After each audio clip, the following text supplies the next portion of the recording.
नमस्कार मित्रों, हमारे चैनल मंजू भक्ति मार्ग में आपका स्वागत है। विपत्ति में धैर्य, हृदय में दया और संकट में सहनशीलता ही श्रेष्ठ व्यक्ति के लक्षण हैं। जिंदगी उतनी आसान नहीं होती जितना कि दिखती है।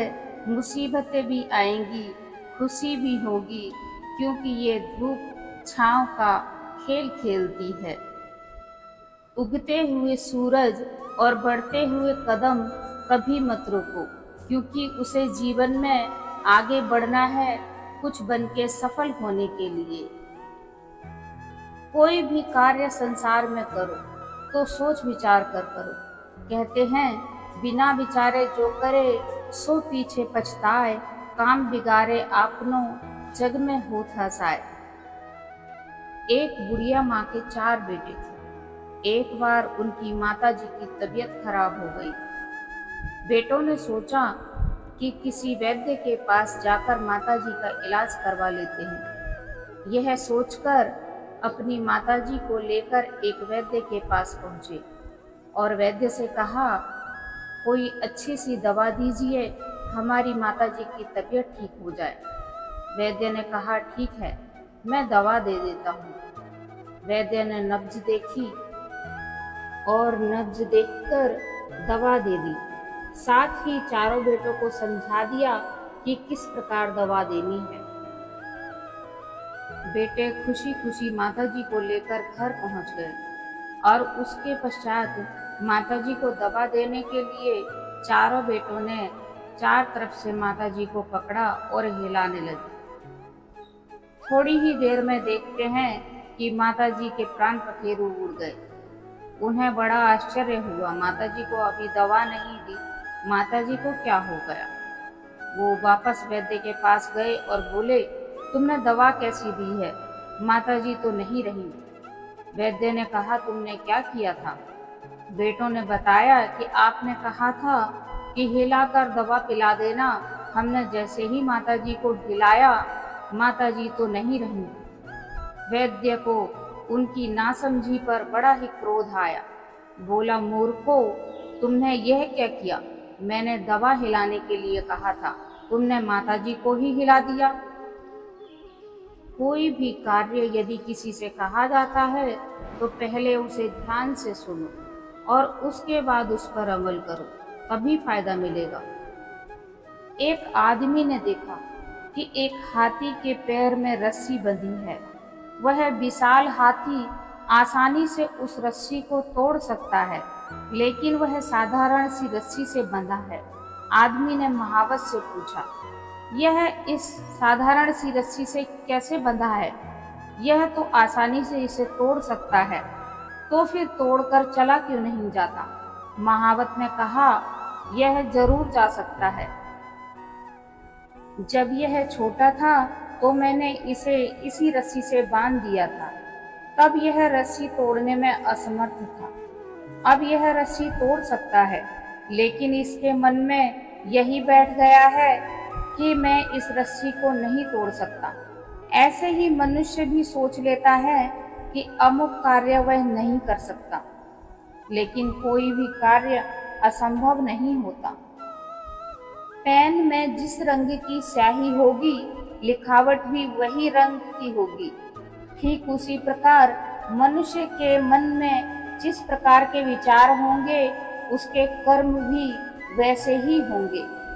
पानी सबको एक जैसा दिया जाता है, फिर भी गन्ना मीठा, अंगूर खट्टे, करेला कड़वा और मिर्च तीखी, ये सब पानी के कारण नहीं बल्कि बीज के कारण होते हैं। हम हमारे मन में जैसे विचार बोते हैं वैसे ही बन जाते हैं। हम जैसे विचार करते हैं वैसे ही संकल्प बनते हैं। जैसे संकल्प बनते हैं वैसे ही हम कार्य करते हैं। जैसे कार्य करते हैं वैसा ही भविष्य बनता है। हम जो संकल्प करते हैं देर सवेर वह फलित होता है। अतः शुभ संकल्प करना। तुम महान बनने का संकल्प करोगे तो निश्चय ही महान बनोगे। एक गरीब आदमी था। वह शहर की बाहरी बस्ती में एक छोटे से झोंपड़ी नुमा मकान में रहता था। उसके पास एक छोटा सा बेटा था। पत्नी तभी मर गई थी जब बेटा 2 साल का था। उसके बाद वह बेटे की माँ भी बना और पिता भी बना। कड़ी मेहनत करके उसने बेटे को पढ़ाया लिखाया। बेटा पढ़ने लिखने में तेज निकला। वह कक्षा में प्रथम आता। पढ़ाई पूरी करने के बाद उसे अच्छी नौकरी मिल गई। फिर एक अच्छे घर में लड़की देखकर उसकी शादी कर दी। अब वह आदमी बहुत खुश था। सोचता था जीवन भर जो कड़ी मेहनत की उसका फल उसे मिल गया। अब शेष जीवन चैन से गुजारूंगा। समय गुजरता गया। लड़के ने खूब धन कमाया और एक बड़ा सा सुंदर मकान बनाया। अब उसका मेलजोल बड़े बड़े लोगों से हो गया था।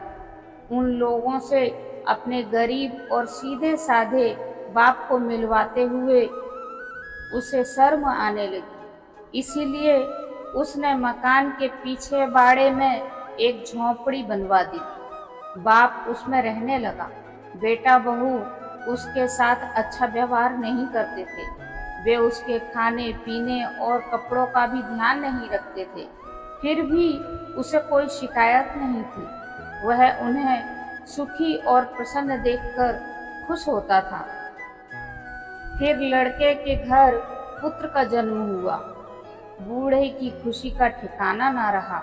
वह मंदिर में जाकर 5 रुपए का प्रसाद चढ़ाया। धीरे धीरे पोता बड़ा होने लगा। वह अपने दादाजी को बहुत चाहता था। वह दादाजी के पास खेलता, उनसे तरह तरह की कहानियां सुनता। वह दादाजी की आंखों का तारा था। उसे देखे बिना उन्हें चैन नहीं मिलता था। वह भी दादाजी के प्रेम को खूब समझता था। एक बार सर्दी के दिन थे। कड़ाके की ठंड पड़ रही थी। दादाजी को ओढ़ने के लिए एक पुराना कंबल दिया गया था, पर वह जगह जगह से फट गया था। इसीलिए दादाजी अपने छप्पर में बैठे ठंड से कांप रहे थे। दादाजी को ठंड से कांपते देखकर पोता दौड़कर घर से नया कंबल लेने गया। जैसे ही वह नया कंबल लेकर चला, उसकी माँ ने पूछा, कंबल कहाँ ले जा रहे हो? लड़का बोला, दादाजी को ठंड लग रही है, उनके पास लेकर जा रहा हूँ। यह सुनकर माँ बोली, कंबल को चुपचाप वहीं रख दो और अपना काम करो। लड़के ने कंबल रख दिया। वह बहुत दुखी था, लेकिन वह कर भी क्या सकता था। पोता धीरे धीरे बड़ा होने लगा। दादाजी के साथ अपने माता पिता के व्यवहार को देखता तो उसे बड़ा दुख होता। एक दिन उसने घर के फटे पुराने कपड़े इकट्ठे किए और उनकी पोटली बांधने लगा। उसके माता पिता ने यह देखा तो उन्हें बड़ा आश्चर्य हुआ। पिता ने पूछा, अरे ये फटे पुराने कपड़े क्यों इकट्ठे कर रहे हो? इनका तुम क्या करोगे? लड़के ने उत्तर दिया, ये सब तो मैं आपके लिए इकट्ठे कर रहा हूँ। दादाजी की तरह आप भी तो बूढ़े होंगे, तब आपको इनकी जरूरत होगी। जैसे दादाजी फटे पुराने कपड़े पहनते हैं और फटा कंबल ओढ़ते हैं, गंदी जगह में रहते हैं, वैसे ही बूढ़ा होने पर आपको भी तो इन चीजों की जरूरत होगी। अपने पुत्र के मुंह से ये बातें सुनकर माता पिता चिंता में पड़ गए। अब उनकी समझ में आया कि बच्चा जो घर में देखता है उसी का अनुकरण करने लगता है। इसने अपने दादाजी के साथ जैसा व्यवहार देखा वैसा ही हमारे साथ करने की बात कर रहा है। शायद हमने बहुत बड़ी गलती की है। वे अपने पुत्र को लेकर दादाजी के पास गए। उन्होंने उनके चरण पकड़ लिए और अपनी गलतियों के लिए क्षमा मांगी। बहू ने रोते रोते कहा, यह सब उसी की गलतियों के कारण हुआ है। बेटा अपने पिता के चरण पकड़कर बोला, हमें माफ कर दीजिए पिताजी, हमसे बहुत बड़ी गलती हो गई। आपने बड़े कष्ट सहकर मुझे पाला पोसा, पढ़ाया लिखाया और अपने पैरों पर खड़ा होने के योग्य बनाया, लेकिन मैंने आपके साथ कुपुत्र जैसा व्यवहार किया। मेरा अपराध क्षमा करने योग्य तो नहीं है, फिर भी अपना पुत्र होने के नाते आप मुझे क्षमा कर दें तो मेरे मन को शांति मिल जाएगी। यह सुनकर दादाजी की आंखों में आंसू आ गए। वे भरे गले से बोले, बेटा तुम सुखी रहो। भगवान से मेरी यही प्रार्थना है। मेरा तो रोम रोम तुम्हें आशीर्वाद देता है। मेरा यह पोता बड़ा गुणी है। तुम ऐसा कोई काम न करना जिससे इसे दुख हो। इस कहानी से हमें ये शिक्षा मिलती है, हमें दूसरों के साथ वैसा ही व्यवहार करना चाहिए जैसा हम अपने प्रति चाहते हैं, क्योंकि हम जैसा करेंगे हमें वैसा ही मिलेगा। जय श्री कृष्ण। राधे राधे।